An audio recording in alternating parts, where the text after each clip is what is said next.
What is your Roman Empire? The Wheat Bix bites with the little bits of cherry in them. All right, No. let's do an intro.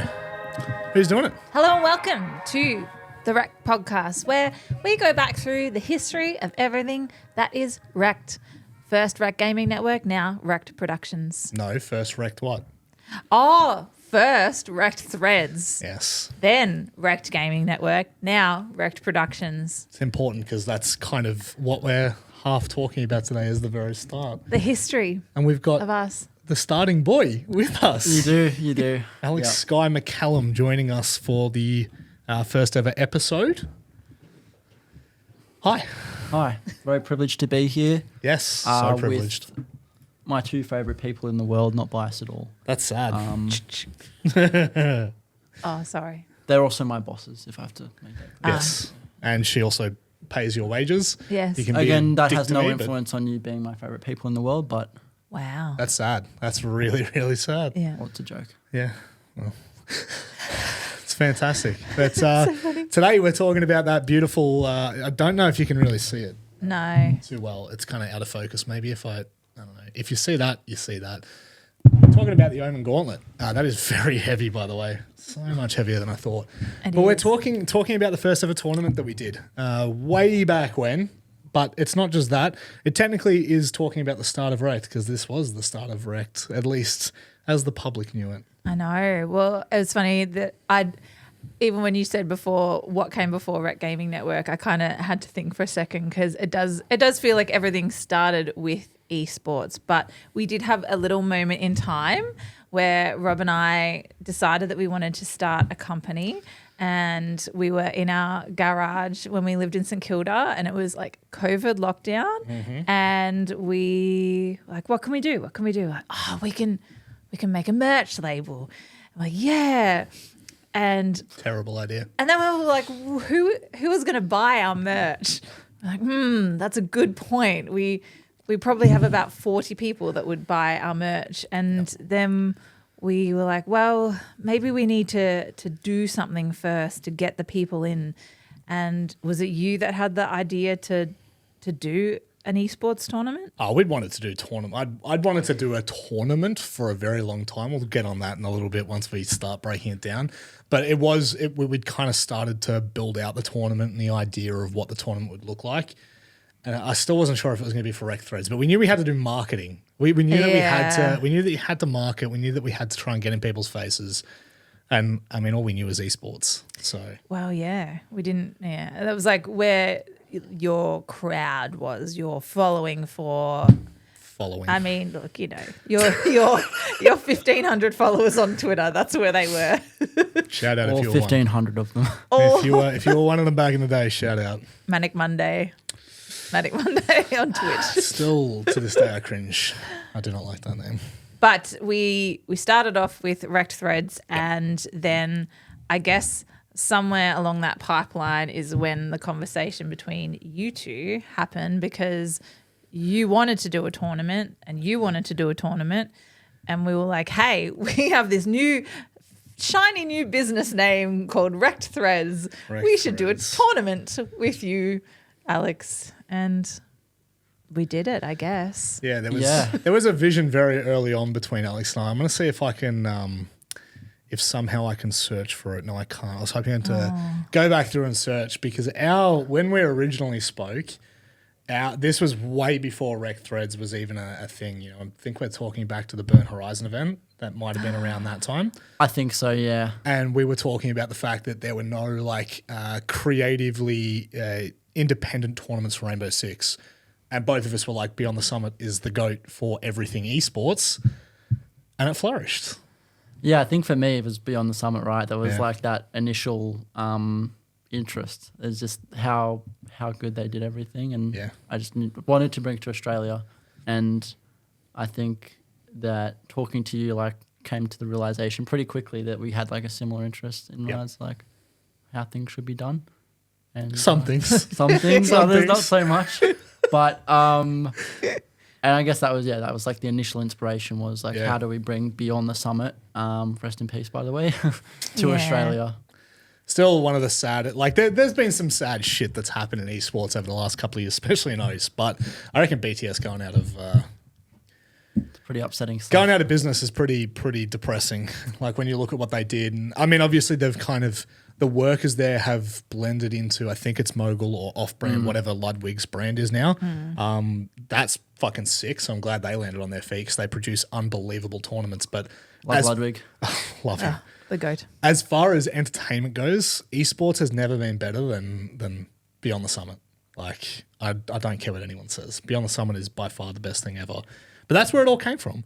It's where the whole concept of, like a tournament in Siege came from. And I still remember we were talking about doing it in OS, but the fact that, like, even globally speaking, no one was doing anything like Beyond the Summit in Siege. Well, I guess that exactly it was the thing. It was like not only had it not happened in Siege, it was primarily a CSGO event. Yep. I think maybe the Dota and that kind of thing as well. Dota and Smash. Yep. So yeah, it wasn't only that they hadn't done anything Siege related, but it was also like just the broadcast philosophy for Siege at the time was very like traditional esports, suit and tie. It was. So I think it was also about trying to bring that more laid back, casual influence that Beyond the Summit was so famous for, and trying to bring it into the scene. Was, you know what, I was about to say it wasn't easy, but it really was quite easy to bring that in. I think at the time we were very lucky. Yeah, I feel like it was welcomed with open arms. And I just remember because obviously, my background is not esports and gaming. And so... What? You don't count lemmings as esports? How dare you?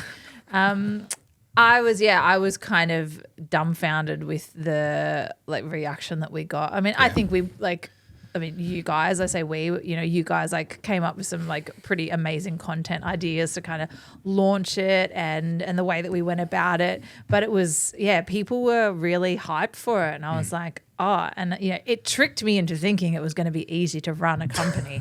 That whole experience of this first gauntlet, it tricked me into believing that everything was easy because I feel like it went so well and we had sponsors and we had great viewership. And that was actually, I feel like that was the bullshit event. That was the event that kickstarted everything. And we were all like, this is incredible. Production is easy. Yeah. Sponsors will give you money if you ask. It's easy. No, it was like, how would you explain the first event? I feel like the first event, at least in terms of like a business perspective, like sitting back, not looking at the event, not looking at the success of it, it felt like a false start. I think as well, we were all so naive at the time. Yeah. That's the kind of thing when you haven't done an event like that before, you don't know how it's going to work. You don't know the ins and outs of it. So at least for me, I can only speak for myself, we're kind of going into it and it's just sponsorships are falling into our lap and it's kind of all just clicking and it's like, is this how it's meant to go?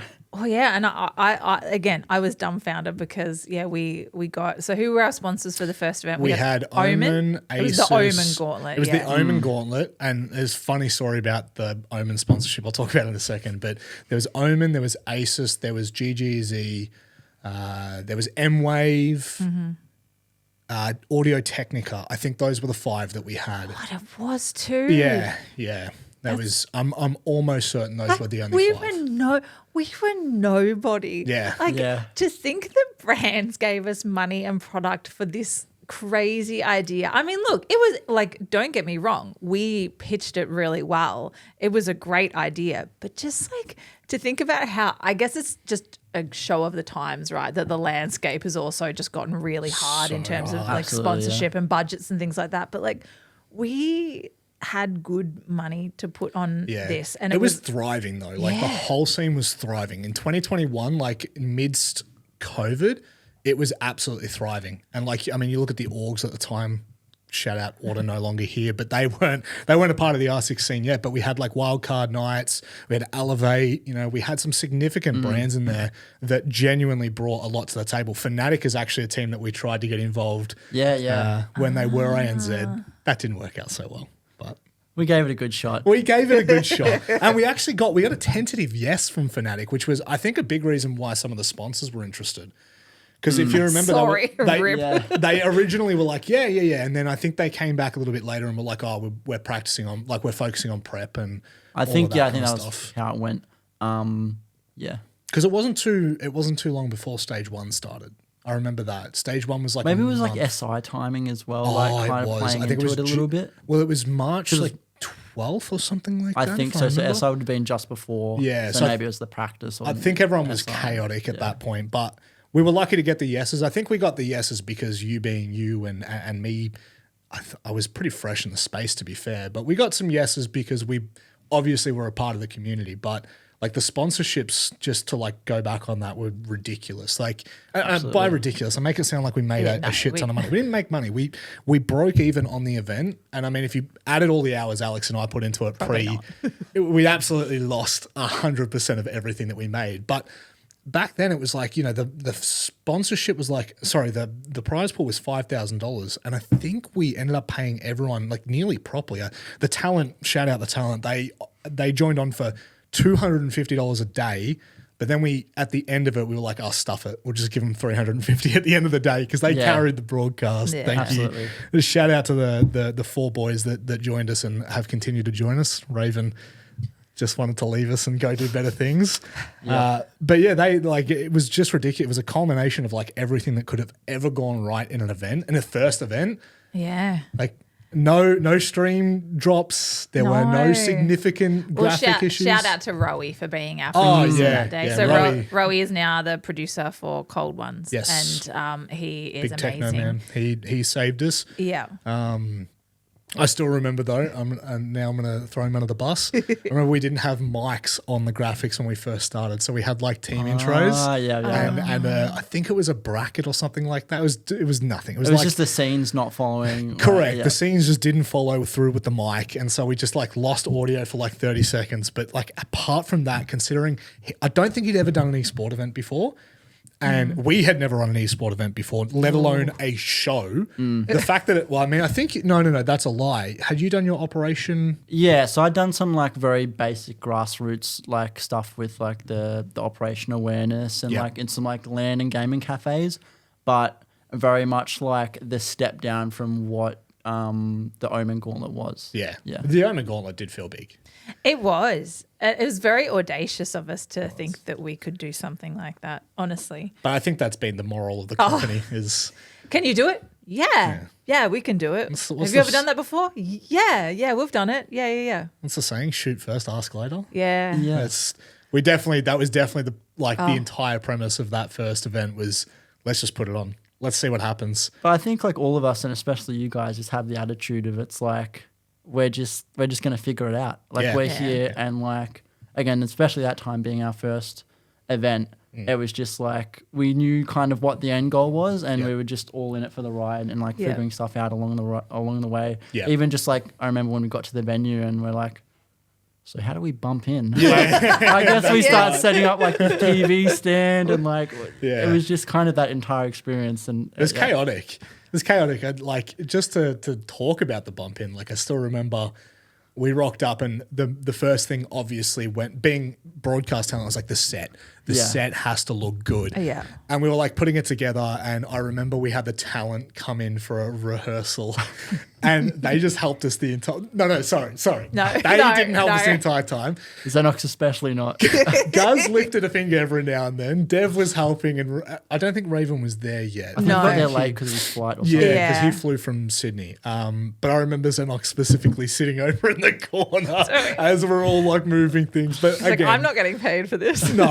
Again, I think we need to put it into context and into light. The rehearsal day was not paid for. No. These were a bunch of guys helping us out and we hadn't even made the TV stand. Yeah. We hadn't had an idea for the set. We were just like running around throwing shit everywhere. It was chaotic. It was. Fun. It was. Yeah. It's funny, I think, again, because you guys have both been a part of broadcasts at least, as talent and behind the scenes and or as a caster as well too yourself. I just had no idea what to expect. So I was so nervous. And then the day just it just went well. Everything did just, we had enough preparation that everything fell into place. Yep. And I remember I was on socials for the day and I was like, I've never like, what is Siege? I don't know what I'm doing. But I remember just we had people online like Chocky Milk on Shout Twitter. out Shout out, always shout out Chocky. And just people online that were, like sending us memes for the day, and it was really wholesome. Elevate also gave us skins. If you remember, we were like halfway through the day. That's right. And Elevate, I think it was Justin, might have messaged us on Twitter and was like, "Hey, here's some free skin codes." Yeah. And so we used the skin codes to do like giveaways and stuff like that. So the memes just came flooding in on Twitter. But like. The event was bootstrapped, like 100% was bootstrapped. We did whatever we could with what we had. Like my old man gave us some audio equipment. He lent us a TV for the day that didn't end up working because we didn't have the controller to it and we couldn't change anything. I remember that. It was just like, it was a chaotic time, but like everything just felt like it was thrown together within, I think it was like 3 weeks is the timeline we had. It was short. Also, I remember at this time, COVID was such a big thing. And I remember in the lead up, it was like, are we going to be able to do this on site? I think there was like discussions on if we were going to like pivot to do it online. Yeah. And that kind of thing. And I just like that kind of made that preparation period a lot like more hectic. Scary. And scary. It was really scary because you were looking at, I still remember we were looking at like the daily numbers and it was like, there's 8 cases today. And then there was like, it's 14 cases. I and then shudder. I think like leading up to the event, it started going up. And then right as we were about to have the event, it came back down and we were like, oh my God. Thank the like Lord. there was another stage 4 coming in. I'm telling you, that was going straight to lockdown. I remember as well because we were flying Raven in, which was actually something I thought was really cool that made the event, at least to me, feel a little bit more special. Was like, we can fly someone in for this. Like, that's really cool. It was crazy. And I just remember like the COVID, I was like, are we going to be able to fly him in? Like, how's that going to work? And speaking of Raven as well, at the time he was working at Ubisoft ANZ. And so was Ryan. I think this was actually Ryan's first event. And both of those guys were so supportive of this event. Absolutely. Like they were jumping through hoops to try and make it happen, to try and make sure that we had whatever support they could give us. It was really incredible. And I think like that's flourished, obviously. Like we do a lot of work with Ubisoft now, but it started back then with like just little bits of support. Like, hey, do you want a hand like with the naming? Do you want like is everything going okay with the player interaction? Like it was they really got involved as much as they could. Yeah. Which saved us really at the start when we knew nothing. And if you're speaking about individuals that really did help us, like Rowie, like Beer, our big boy Biz Scott. Yeah. Like Other literally. OG. Remember, we didn't know anything about tournament management. We knew nothing. That's They're like right. not how to do a rule book, not how to run in the well, I mean, you might have known server side stuff, but I was so unknown. I think we sent him a message like a week or 2 before, and we were like, "We need someone to run this tournament. Can you do it?" And he was like, "Yeah." Like no questions asked. And he was the best. He was. Just got on with it. Yeah, and didn't make any of us feel silly for not knowing stuff and which we knew nothing of. I always think it's like so beautiful when people come to help with this like any grassroots stuff where they have a bank of knowledge and then you rock up and you're like, what's a tournament? He still got paid. He still got paid for it. He did. He did get paid for it. Yes. I think it's like that's something that I actually think we've followed through with everything that we've done. Is everything that hasn't been for charity has been paid for. Yeah. Unless it's like, hey, you're more than welcome to show up. Like if you walk into the studio, you're welcome to be on camera. And Alex keeps rocking up every time. Yep. Hasn't stopped. Yet. It's going to change very soon. I'm sure of it. Maybe if we just make sure you don't get any other work, you're forced to stay. Legally, this is a joke. His employers are not threatening him. But like from start to finish, I think we were really happy with how the event did end up going. But like in the lead up, I remember we had so many great times, Alex. We did, yeah. I was just talking to Rob before we like jumped on camera about like the disagreements we'd have, because I think all of us work really well together, right? Yeah. But I think probably the biggest thing that I'm most proud of that we've worked on over the years is like we're different people and we all have like different opinions. But I think it's kind of over the years we've got better at like coming together and just talking about stuff. And I remember at the time I wasn't so good at that. We both were. No. Let's put our hands up. Yeah, we both yeah. were not good at it. And I just remember, like having, again, in the lead up, we were kind of talking about venues and where we wanted the event to be. That's right. And I think I wanted to like lock the venue in sooner than Rob, and Rob wanted to like, just chill a little bit more on it. See if we could find anything. Yeah, exactly. I was not rushing. And I don't know why I was rushed. I shouldn't have been rushed, but I just was. And I just remember having a bit of a disagreement with Rob. And I was pretty upset about it, to be honest, at the time. But yeah, we got through it. We did. And here we are. Yeah, here we are. You can say what it was. It was nearly a full blown argument. It was pretty bad. There was some yelling in a Discord call. By yelling, I think it was just raised voices. It was like, no, we're not doing that. I don't think we were necessary. Were we yelling? I can't remember. I don't know if it was through text or through voice. Oh, I do remember I was in tears after though. Yeah, but also, like, need we remind the people playing at home how, like, you were not an older man when this was happening. Oh, no, I was like 17 or 18. In year 12. Yeah. And I promise I've never made anyone cry. I think that makes it worse, though. He's making a little boy cry. Yeah, good. Good. You learned your lesson, didn't you? Did you argue ever again? No. And you hardened the fuck up. No, but it's just funny to go back and have a look at like what happened in the lead up, because I think we pitched the tournament to Ubisoft and we said, hey, this is what we want to do. This is the timeline we're looking at. And they were like, yeah, cool, let's do it. And then I remember we were talking in a Discord, whether it was text or call. We were like, we have 4 weeks to get sponsors, a prize pool. That's teams. another thing. Like the fact that we got sponsors, like these days, like sponsors are like, yeah, maybe next quarter, maybe next financial year. We can definitely, like, there'll be an episode on sponsors alone, because the space has just become so restricted and so suffocated of sponsors, and not for bad reasons either. It's not their fault. The problem is, like, and many people in the industry will know this, so many people have overpromised on sponsor packages in the past that now sponsors, the second they see like a package come through, the second they see a deck, they're instantly on the defense, because it's like, well, the last time we did an esport event, I'm just saying esport event, you promised us 250,000 live views. You hit 30,000 live views. Why are we going to come back into the space and go through all the troubles that there are in an esport tournament? There are so many things that can go wrong. There are so many personalities in the server, out of the server. There's so much that can happen. Like, it made it really hard for sponsors now to get involved. But back then, it felt like everything was just a little more. It felt like there was a spark in esports. Yeah, like, especially in Australia. 100%, and which was so weird, because the return did not seem like when you look from the outside, it's like a small region, small population, small viewership, everything like that. But sponsors were really supporting it.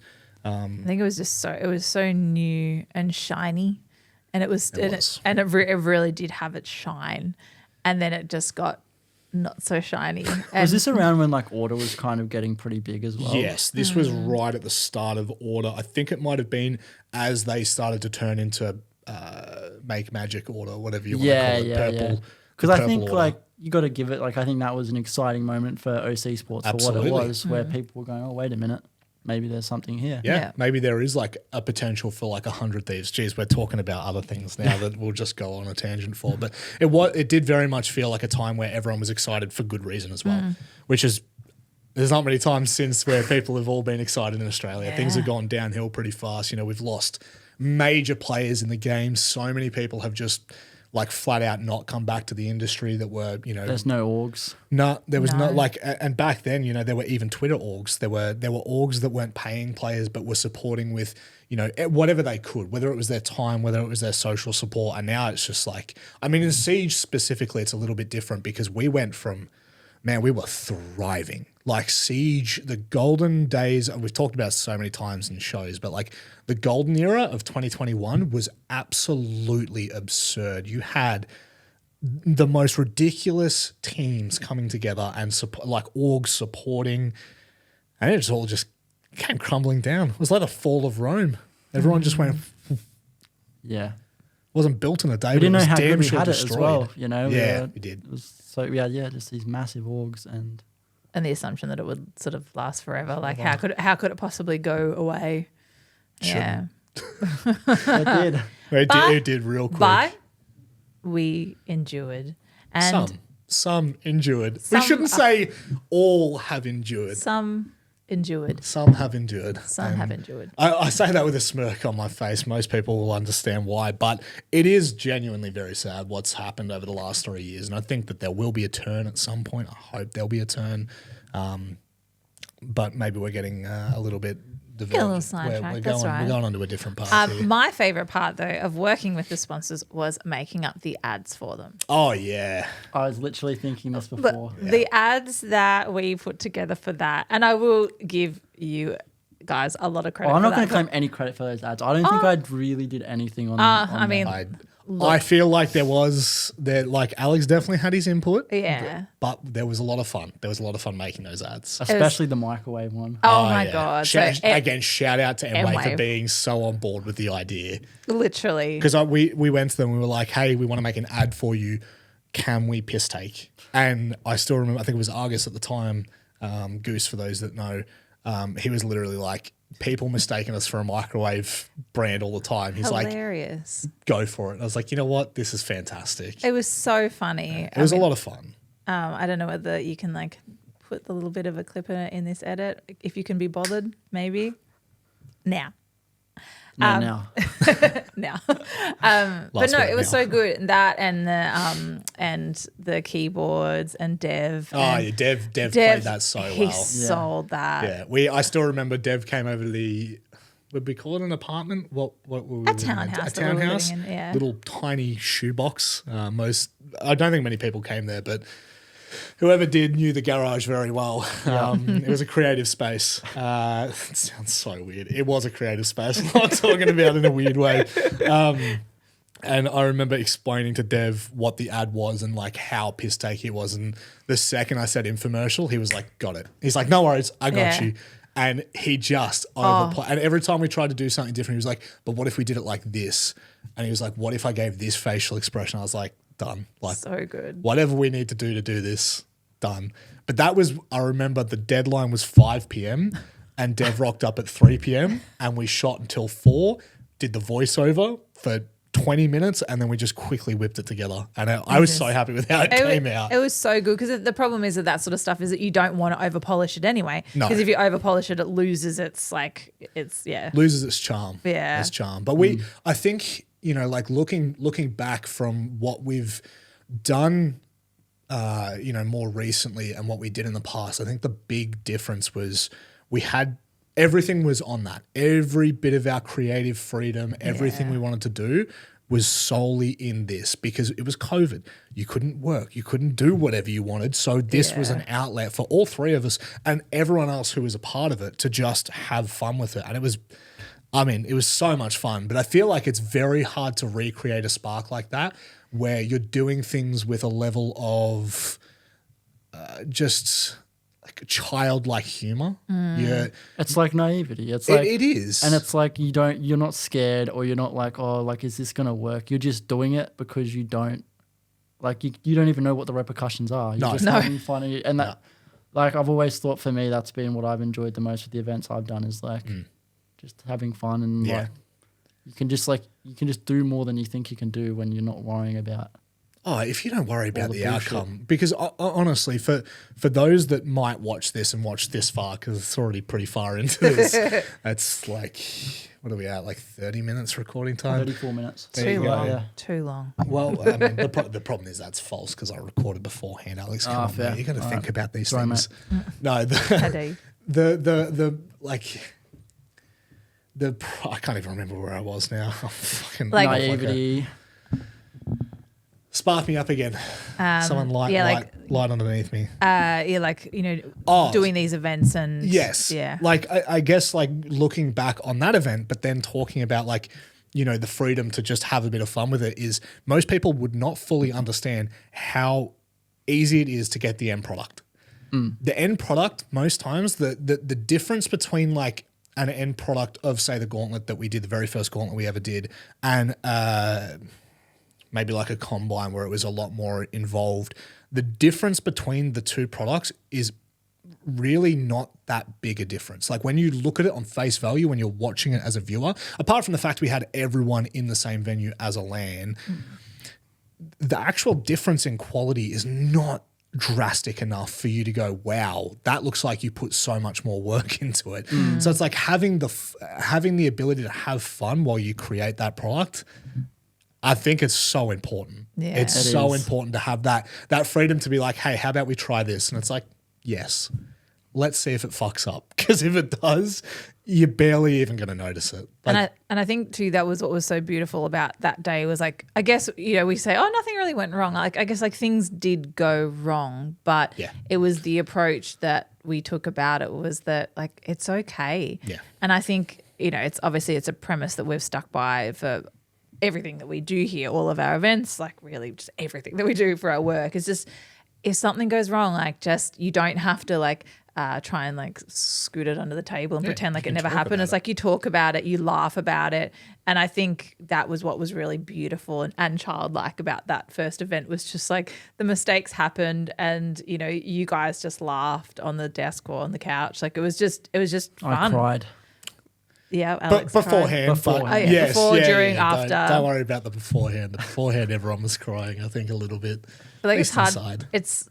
It's hard because, I think, probably we all look back on that first event and it's like, to emulate that ever again. It's sort of like we might not ever have it again because no one knew about us back then and it was such a gimmick and a novelty that like this thing existed.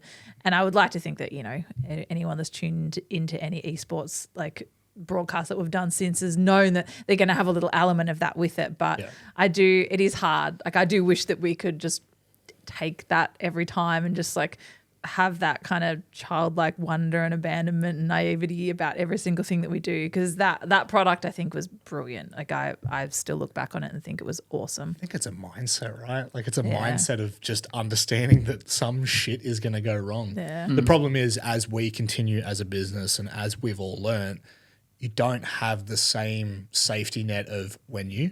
Yeah. So the stress becomes a little higher, especially when you start doing things with a little more emphasis behind it. For example, like the Blast contract, it's not acceptable to say it's okay. Like that's it's not acceptable to say that anymore, which so many people still think that there is a mindset of when you get to that level that you can still be carefree about the product.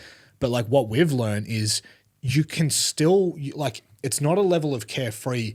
It's a level of passion and love that you have for the product that accepts, any flaws that you might have. And I think that's where so many products I've seen over the years where they've just faltered because there's no, that there's no genuine love behind that. They're doing it because they're paid to do it.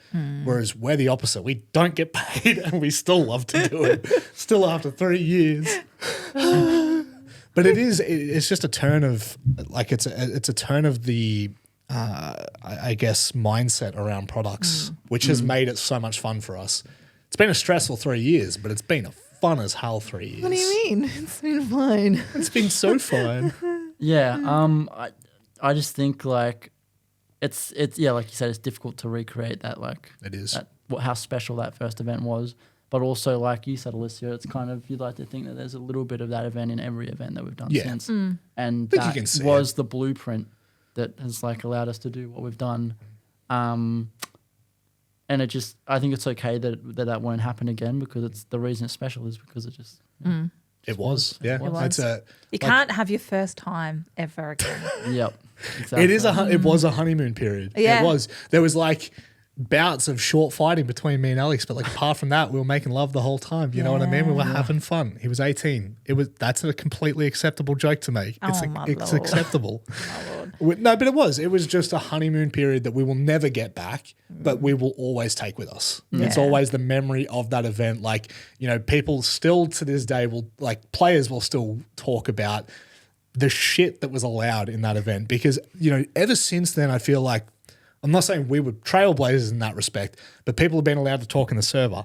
I don't know if you remember, Alex, but like pre-2021, pre-2022, you were not allowed to talk in the server. You would get fined if you talked in the server. And we had players fully shit talking each other, like swearing in the chat. I've never really thought about that before, but yeah, no, it's true in terms of like, it was so strict, and now even at like majors, like we just had the Manchester Major, players are talking in the chat. They're talking Yeah. And you're not meant to do it. No. But players do it and they get away with it because the truth is it adds to the broadcast. Yeah. It's what people want to see. People want to see the drama. They want to see players talking. Which also, shit to each shout other. out to the players. We didn't tell them to do that, which I think also adds to the spark of what that tournament was, is we didn't tell the players to shit talk. We also didn't say it's free to do whatever you want.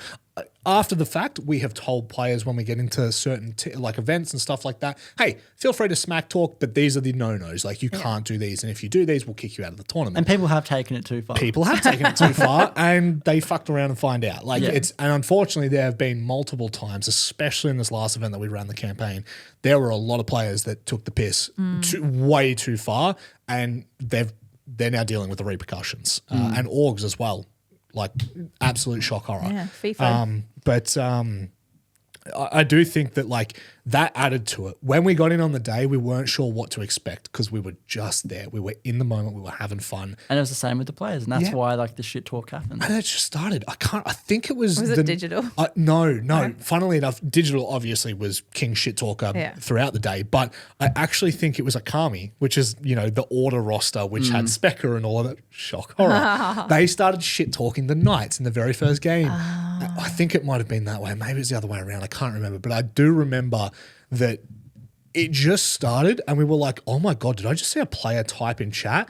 And then I think it just kept going and we just took the absolute, we just took it and ran because it was, as broadcast talent, when you get something like that, It's a gift. It's gold. Gold. It is absolute gold. And they just made that event everything. Like, honestly, like I know it probably just sounds like we're inflating the event a little bit because there were mistakes, there were issues, all of this fun stuff. But every single person that was involved, from players to managers to talent, everyone just got the brief without us over explaining anything. Everyone understood it. Yeah.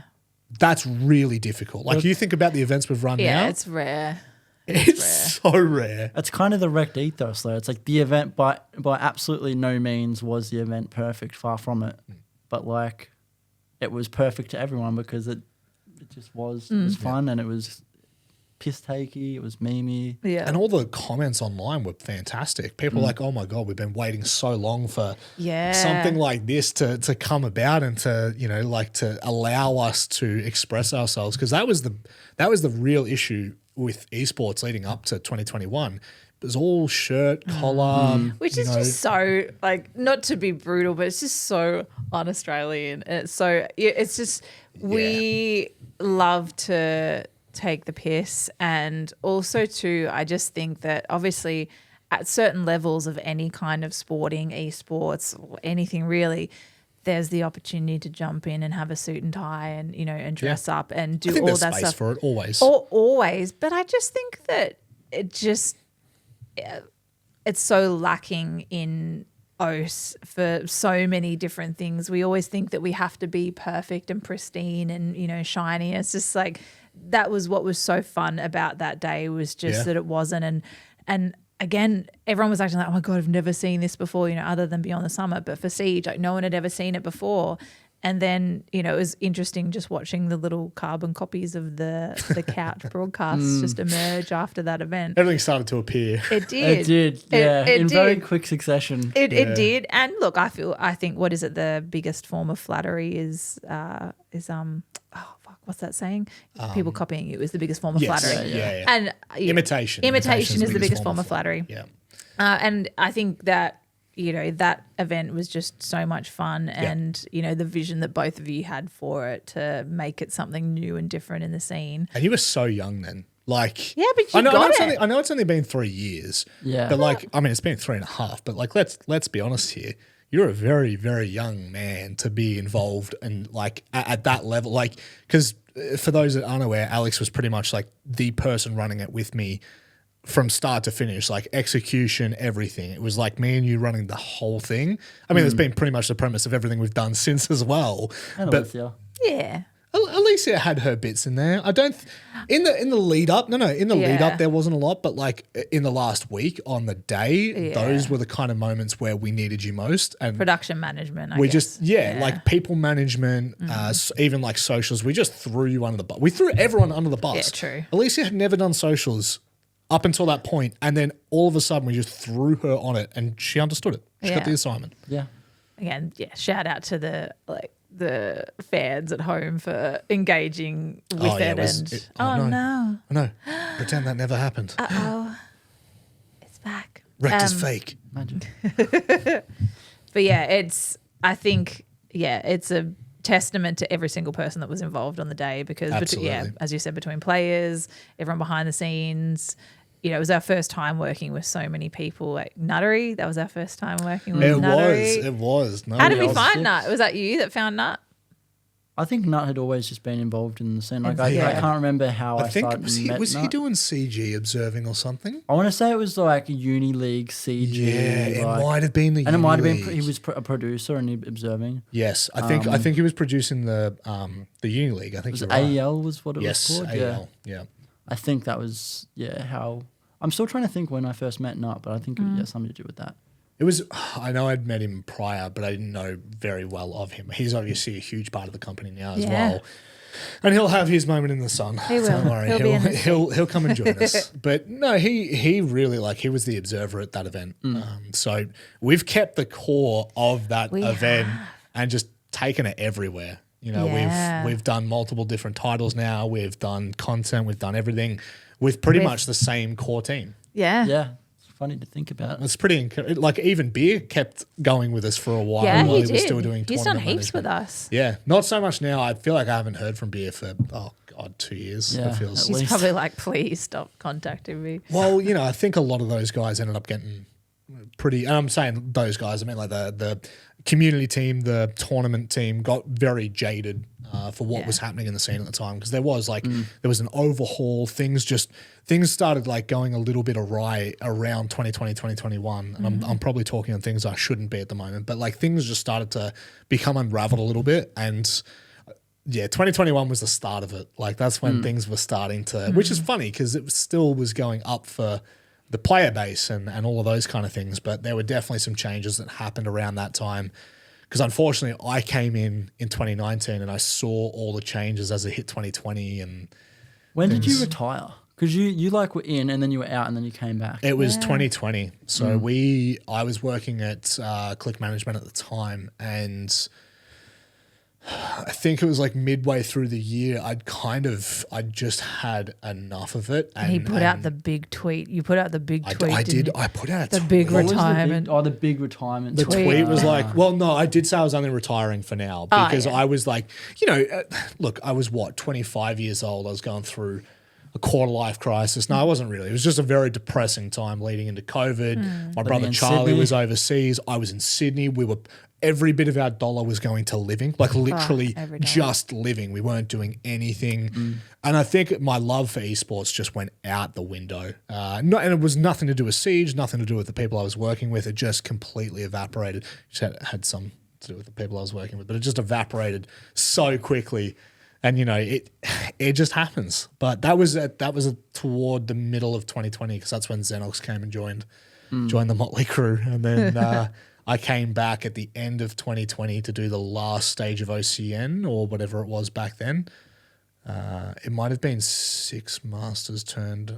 I can't remember what it was, but there was no more Pro League. They didn't do the ESL Pro League. This was the last step before we went to APAC South. Yep. Which, by the way, that was so much fun. That was APAC South. Glory days. The glory days. What was it? It ended up being 42 play days a year. That was 3 stages. Oh, God. Take me back. Take me back. That's never going to happen. I don't think that'll ever happen. That was way too much competition. But we are starting to stray very much away from the lines of the Omen Gauntlet here. Does anyone have anything else they'd like to talk about? That's when we met Onigiri, wasn't it? No. Not we. You met Onigiri at the Mex Gauntlet in the next event that we did. Sorry, that's for the next episode. It's probably not actually that far away. It's probably only 3 or 4 episodes away. So for those that have stuck around this entire video, we will be going through all of our old work that we've done and looking at old projects and things that we've never talked about. Mostly so that we just don't forget about them. Yeah, it's so we don't forget about them, so about them because there's so much work that we've done that, many people would not know about. It's really hard, and all three of us would agree, it's really hard to do a project and be a part of it. And when you've got no budget and you don't really have a budget to have a socials person most of the time. So it's either one of us kind of jumping on and doing some tweets for the day or whatever. But in terms of our business, keeping track of it and keeping record of it has been almost impossible. Yep. There's been times in over the last 3 years where we have recorded very little of what we've been doing. So we're like, hey, very little, nothing. Very little, nothing. So we're like, let's do a podcast and just chat shit about it. And if you want to listen, you can. Yep. If you don't want to, you don't have to be here. You listening to this right now, we are not holding a gun to your head to make you stay here. So not yet. Not yet. Alex? That comes in episode 7. Is there anything you want to say finally on the Omen Gauntlet? I feel like we covered everything. Yeah. We didn't actually have a show note for this one. It was really bad. This was last second. We were sitting here. We were sitting here doing some work and planning an upcoming Siege product. Yeah. And then we were kind of like, we need to start doing podcasts. Didn't think too much about it. Now we're here. I don't think I've got anything to say. I just the event was such a fun time. And I just say, like, for anyone wanting to do something in esports tournament, especially in Australia, just like go and do it. Yes. And just keep at it. Try and, if you're lucky enough, find yourself like a close group of friends that you trust, and just have a good time. Don't think about the money or anything like that. And again, it's obviously a different climate today, unfortunately. It's a lot more difficult with sponsors and that kind of thing. But just have fun. Yeah. We have fun here. We have fun here. Yeah, we've got to stop saying that because the fun is evaporating by the minute. Hey now. No, it's good. It's good. I think the only thing I would say that we didn't touch on, there's plenty of episodes to do it, was the talent team that we had. I mentioned very quickly, it was they were very good. They understood the brief, but people don't understand how much of a change that was for everyone working that event. There were no events like that at that time. No one, like, we'd all watched Beyond the Summit, we'd all understood that kind of humor, but that has spawned, like, and I will actually outwardly say this, that has spawned what has turned into an unbelievable talent team for R6 in this region. It has, that allowed shit talking on a level that you've never seen before. I think Xenox went quiet for nearly 3 hours during the day from pure bullying. But no, it really, like, those guys just really understood what we wanted and how we wanted to represent it, and I couldn't have asked for a better talent team to do that with. I mean, that event is what has, like you said, what has created what the Oceanic League is today. And I think you guys get a lot of rave, right? About like how good you are. Should we? That's the other question. Not. I don't think not. so. But it's kind of crazy to think that it kind of started back then. Yeah. Yeah, it did. And, I think the boys have done an incredible job. I say boys because Mandy wasn't at that event. No, she was not. But obviously Mandy's retired since. Which is very sad. It is, but, I mean, I feel like there could even be a Siege podcast starting up just to talk about everything because what Mandy gave the scene, we'll never fully be able to explain that. At least, not on a broadcast or in a tweet. You need something a bit longer form for that. But maybe we'll get her back in here one day to talk when she visits. We should. Yeah. We should definitely drag her in here. Not busy designing rocket ships to go to space. Sending shit into space. Lame. Wild. Talking about sending things places. Time for us to close up shop. Yeah. We've had our final comments, but we will be doing this. I'm going to say weekly. Don't hold me to that at the moment. Where you will see more episodes, you'll see more podcasts coming out. If there's an episode that you'd like in particular, let us know. But apart from that, perhaps. Yeah, a guest even can come in and chinwag about REKT things, anything that we've done with them. But Alex, thank you for. And our esteemed guest, Alex Sky McKellen, thank you very much for joining us. Thank you, sir. I'm sure you'll probably be back in the next episode when we start talking about the next project that we ran, which I actually believe might have been Apex Legends. So that one might be next. It was too. Yeah, the flow-on effect was pretty gnarly. Yeah. It was fun. But that's all we've got time for. Thank you very much for watching. We'll see you in the next episode. Morishka Hagate.